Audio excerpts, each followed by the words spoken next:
さんです。Now, please welcome our next presenter, Mr. Noah Jelich. The floor is yours.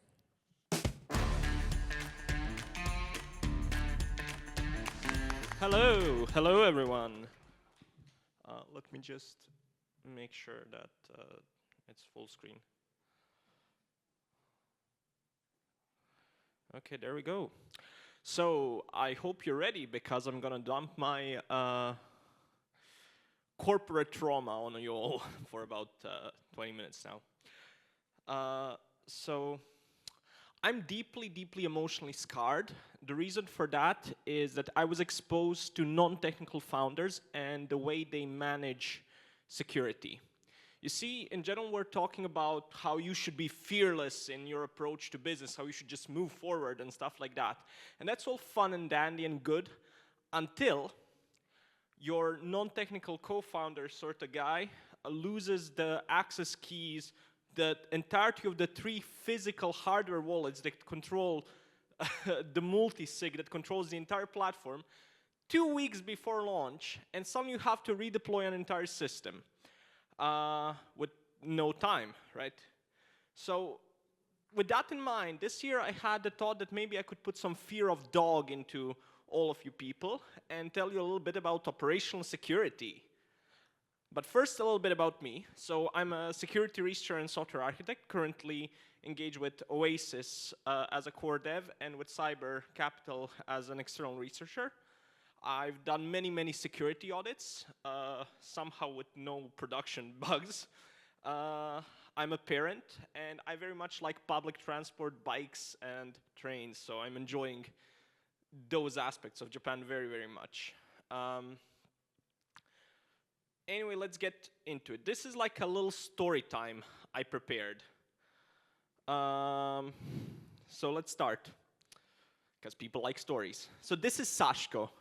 Sashko is he's a normal kind of guy. He's a chill guy, right? He's a Ukrainian engineer working at Kovchek Systems, and that's like a hardware secure devices company. He has a happy little family. It doesn't do anything particularly unusual, except that from time to time he will chat with other security professionals and, you know, follow up on what's new in the field, of course anonymously. And blink and you'll miss him, but he is there.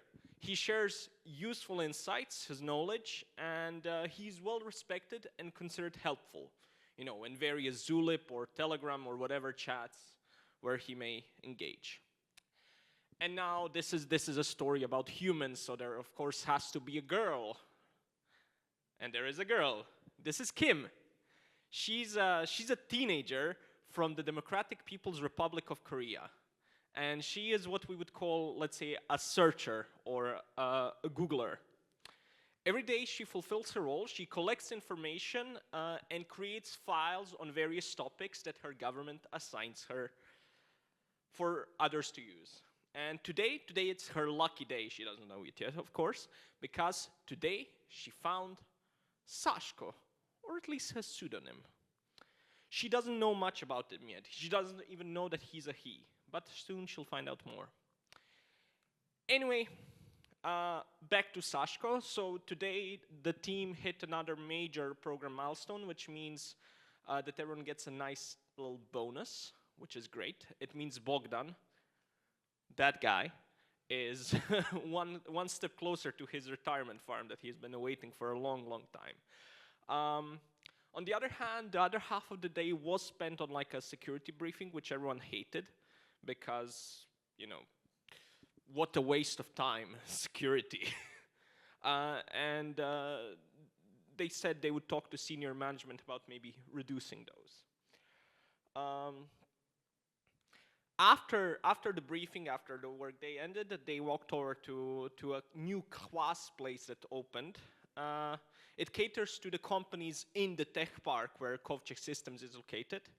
And it offers free Wi-Fi, 6 free small private quiet rooms to make phone calls, and a 15% discount to tech employees. You just need to show your badge. And while in line, Sashko, of course, complained, do you really think a person with security clearance needs to be reminded of this stuff? Like, nobody does dumpster diving anymore, etc. Security guys have no clue, right? Anyway, yeah. Back to Kim. So, Kim's group leader often said that searchers need to be very, very patient when doing their work, It really is a random search. You need to go through a lot of information just to find the one thing that may be useful. It's a review process. And each petal in a way helps you identify the flower it came from. So you just need to keep searching. And you never know. You never know what's gonna be the right thing. In this case, Kim followed Sashko's trail. And it was actually a security privacy review that he conducted that got him. Because at some point in time, he was like, oh, no, I don't want to use my real name on this site, so let me just change the username. So he did. Unfortunately, there's such a thing as archive.org or various other cache websites. And by using some maybe a little bit more advanced search tooling, Kim was able to make a correlation between his old and his new username, and thus get his real name. Once she had his real name, everything was really easy. She could get all of the other info on him: his wife, his son, his various accounts, all the old social media that may be undeleted or cached somewhere. And as she kept going, it was more and more and more information. She was digging deeper into his life. Being a teenager, she may even have a little crush on him. She just spent 200 hours reviewing the guy, come on. She was finding out stuff about him that maybe not even his family knew about, his old black hat days or something like that. Until one day, Kim's work on Sashko was over.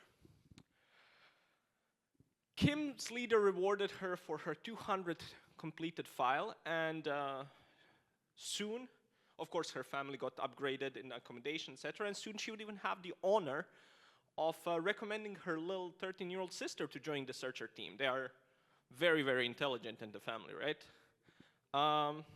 And this information about Sashko was available to use freely by the rest of the team.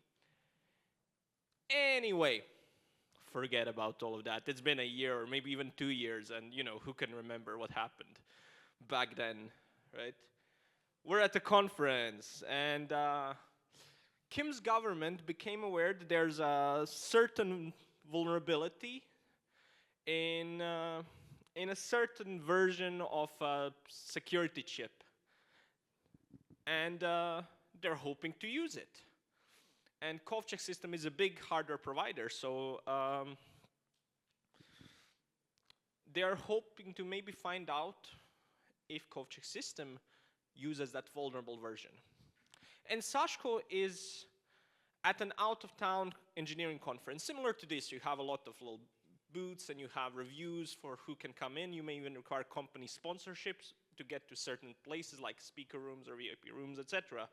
But it's also in a way in a public space, so you can walk around. There will be some shared spaces, and everyone has little badges, right? And it's been a few days, and Sashko is sort of tired, so Sashko is heading down to the restaurant, to the bar, right, in the venue, and he notices a guy wearing a Dynamo Kiev hat. Huh. What a coincidence. He loves Dynamo Kiev. And he had seen him several times around. He had seen him outside the venue in the elevators, walking around. Like, guy seems to have something to do here, right? Maybe at the conference. And he walks over, right? Dynamo Kiev here, and of course they strike it off instantly. The guy's a big fan of Dynamo Kiev. They get along well, right? And they're chatting about life a little bit, they're chatting about women, about whatever's going on, children, blah, blah, blah, blah, blah, blah. The guy's name is Jack. And some time passes, and they're getting a bit peckish. So Jack suggests, maybe we could grab some dinner on the company budget, you know? Good idea. Yeah, let's do it. And they start drinking a little bit with the meal, and you know, it's been a few hours. You really miss something like this in such a long conversation. But at some point, Jack is like, "Oh yeah, my company is gonna be using this like STM32 chip. We're gonna be using this version. So I was wondering, what do you think about the documentation for this particular, you know, release? And like, was it easy to use? Were there any issues that you found?" And Sashko, a bit tipsy and very helpful as a guy, is like, "Oh yeah, of course we used it in these and those devices within this series, and it was great. We had no big issues, or we had major issues, blah blah blah." Share some information, right? It's like it's just a passing note, you know, when they keep talking about life. And then at some point, Jack is like, "Oh yeah, I gotta catch a flight, you know. I got an early flight, so I'll be leaving." And Jack is really happy. You see, Jack managed to get the information he needed. Now they know that this version of the chip does have the these devices do use the faulty version of the chip that has the USB host exploit. And also, he has Sashko now as a friend, as a contact, as someone he can get more information out of in case he needs to, right? And he was able to do all of that without having to do anything at all unkind. He's very happy with how this went, you know?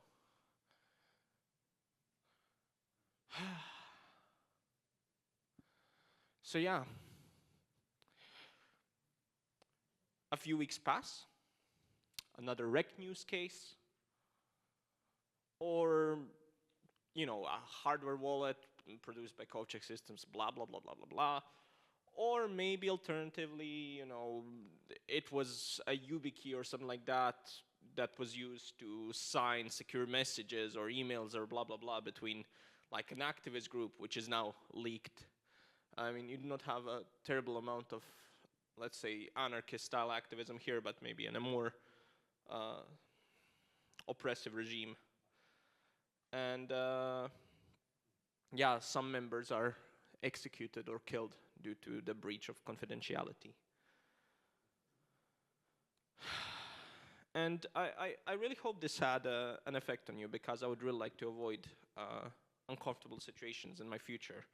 And I would like for others to avoid them as well. So a little bit of being careful can help, but then the other question is, what is careful?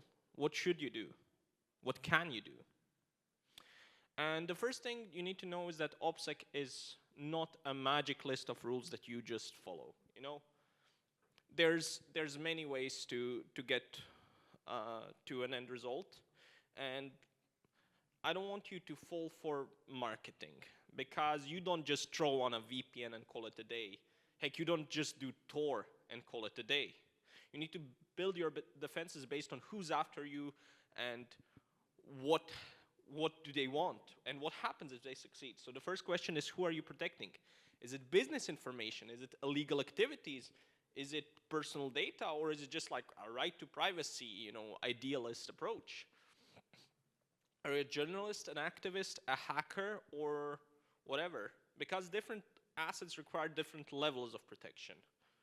The second thing is, who is chasing you? Are you hiding from nosy exes or random trolls or some dumbass script kiddie that is targeting you? Because someone like that may be deterred by simple privacy settings on whatever, you know, centralized platform you use. Mid-tier hackers will have a lot more tools. They will use technical exploits, while a high-tier or a nation-state actor may be able to barge in, may be able to put in a significant budget to get to your data. Heck, I mean, law enforcement can more or less arrest you, potentially torture you to extract information out of you, right? Range attacks exist. And last question is, what happens if they win? Do you just get, you know, a little bit of cringeworthy information sharing, some nudes leaked? Or do you get murdered? Do you die? Do you end up in prison? Is it something like that? because these should also determine how you do the thing. And my answer here is compartmentalization and anonymity. So I don't believe in privacy. I don't believe that my identity is private. I don't believe that anything about my life can stay private. I will be relentlessly targeted by ads forever, though I will not see most of them. But in case I wanted to get away with an exploit, there is a way. And the way is ephemeral. The way is doing stuff in a way where nobody can actually see what you're doing, and where nobody can connect it to you. That may mean provisioning TEs to get ephemeral code running where nobody can actually observe it, where the one running the code for you doesn't know what they're doing. Or it could mean creating a whole new ephemeral identity. In short, if I want to execute a hack, one potential flow for me would be to find like a nice festival that's going on, get like a nice mask or something like that that's seasonal, where nobody will really notice that I'm a very special guy here for wearing a mask or heavy makeup, right? And during that festival, go into one of these shops and buy some hardware with cash, because I don't want it to be traceable, right? I will connect these to a public Wi-Fi network, hopefully in another city, and I will download all the tooling I need. Why? Because Tor is very, very slow. If you need to download packages over Tor, if you need to download development tooling, if you need to install Node, you will not do it over Tor in the next half a year, more or less. I will understand that I cannot protect my real identity, that I need to have an ephemeral identity only for this.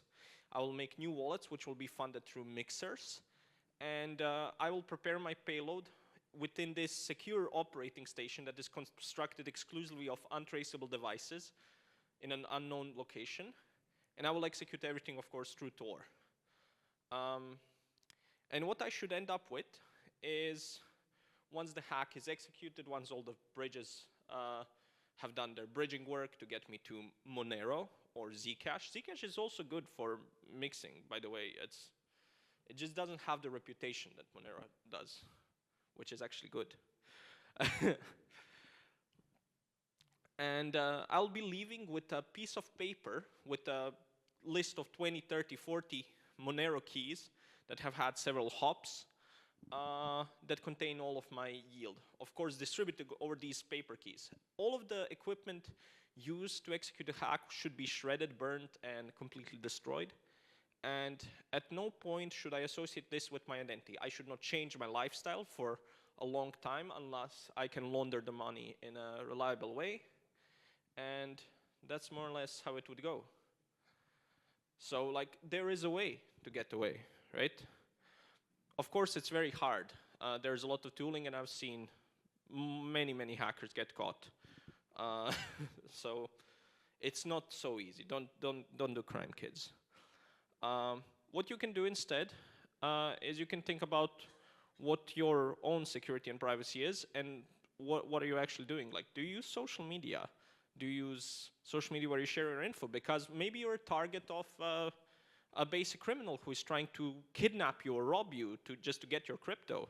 This happens a lot to people here. And in that case, you need to think about what information you're sharing.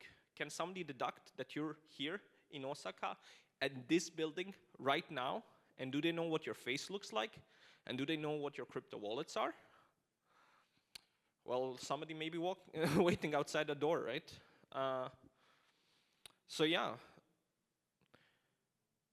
The other thing that you can do is sort of minimize, use end-to-end encryption for everything because it's going to be harder to find. Maybe not use Telegram because it is a completely centralized service with encryption recently added but generally not used by anyone. You know, it's just managed to build an identity through some sort of ISIS associated marketing scheme, which I barely understand how it happened. You know, find the real privacy tools. To end this, I will leave you with like my contact in case you would like to ask more. And I would also suggest we're currently working on like SEAL 911 is working out a full privacy and OPSEC kit and privacy tools that also exist. So I'd suggest checking those out to get a better idea how to make yourself private. Or if you have any questions, come to me after this talk. I'll be outside over there. Please just do not tell me that you committed many crimes. I mean, everyone keeps telling me that, so just don't tell me because I don't want to be called to court. Thank you very much for listening. Thank you very much. ありがとうございました。それでは次のステージ準備が整い次第ご案内を